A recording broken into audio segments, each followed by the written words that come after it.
big day in the women's game as the USGA hosts Media Day for the upcoming US Women's Open at iconic Pebble Beach. The championship will be contested July 6th through the 9th.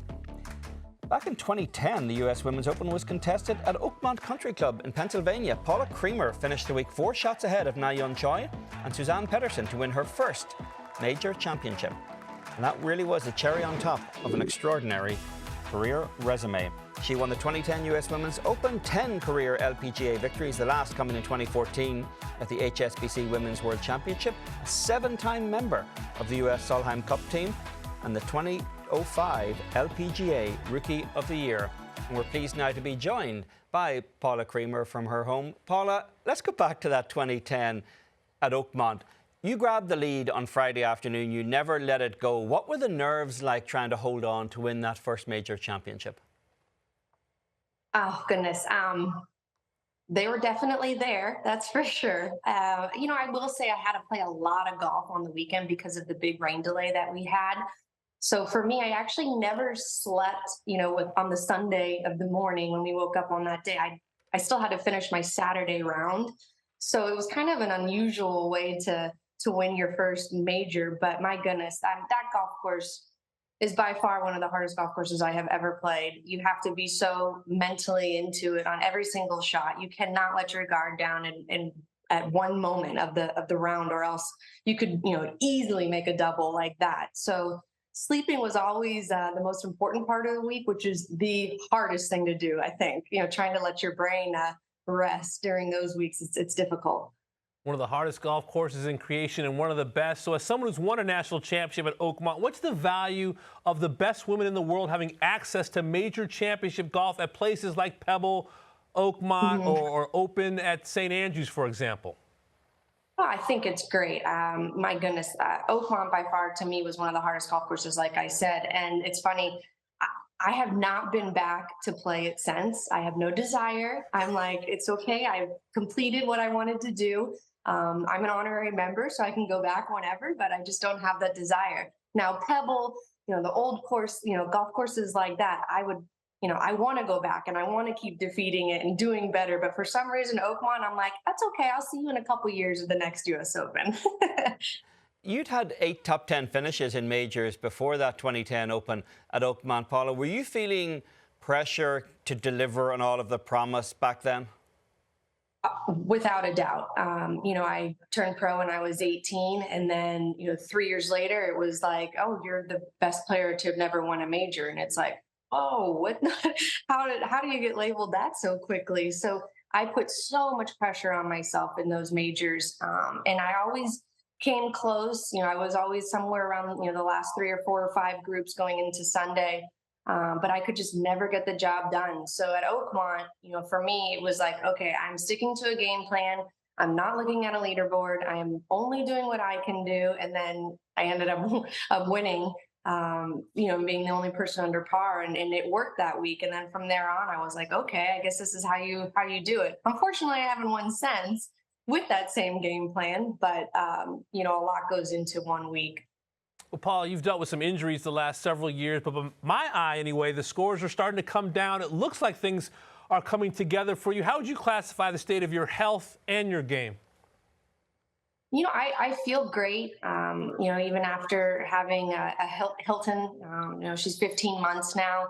I would say the biggest thing for me right now is just mentally balancing being a mom on tour and trying to compete against the best players in the world.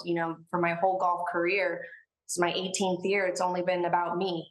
And now I'm, thinking about daycare, thinking about nap. Did I pack her enough food for her snacks? Do I need to did I put enough diapers in the bag? Things like that, where I'm trying to get adjusted quickly to it, because that's, I think, the biggest thing for me. And Grant and I have worked really hard on my golf swing, and I'm starting to see it come back together out in tournaments. But mentally right now, I think that's my biggest feat that I need to kind of overcome and just get more comfortable out there and be confident in myself, and kind of take Paula Creamer, the golfer, and it's hard to say to put mom on the side, but that's that balance that I'm fighting right now. Paula, we just talked to Michelle Wee, who also a relatively new mother, and she said she's no longer a golfer. She's kind of found the balance by stepping away from the game. You're still out there playing. Do you still have the passion for it that you had earlier in life, even with all of the other commitments?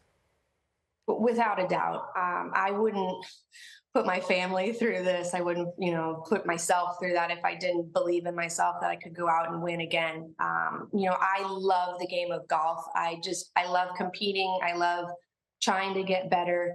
But it is incredibly hard now, I will say, being just a mom in general and, trying to, like I said, compete against the best players in the world. And I think expectations I've had to kind of look at more and more because, my time out on the practice range is different than what it used to be. My time at a golf course when I'm on a tournament is different than what it used to be. And I have to be comfortable with that and know that I'm working hard and I'm striving for my goals, and I want to do it for myself, but I really want to do it for Hilton and my family as well. I want to show that you can do both.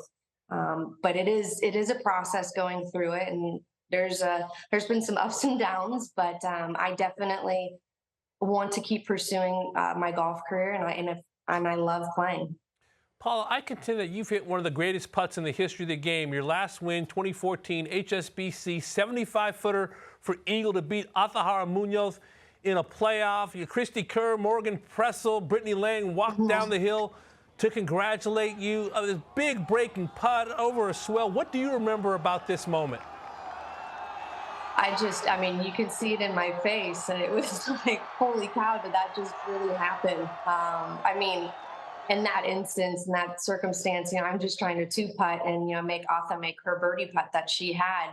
And, it went in. And it's one of the greatest moments, I think, of my golf career. I would say right up there with, winning the U.S. Open and some of my Solheim Cup memories. But my goodness, it was shocking to me too. And I saw it and was like, okay, this is looking pretty good. And like the direction that I was going was right towards, Morgan and Christy and Langer was there. And it was like, it just all happened at once. And it was like one of the coolest moments that I've had. And, another reason, they tried to reenact that putt the next year at the Pro-Am party.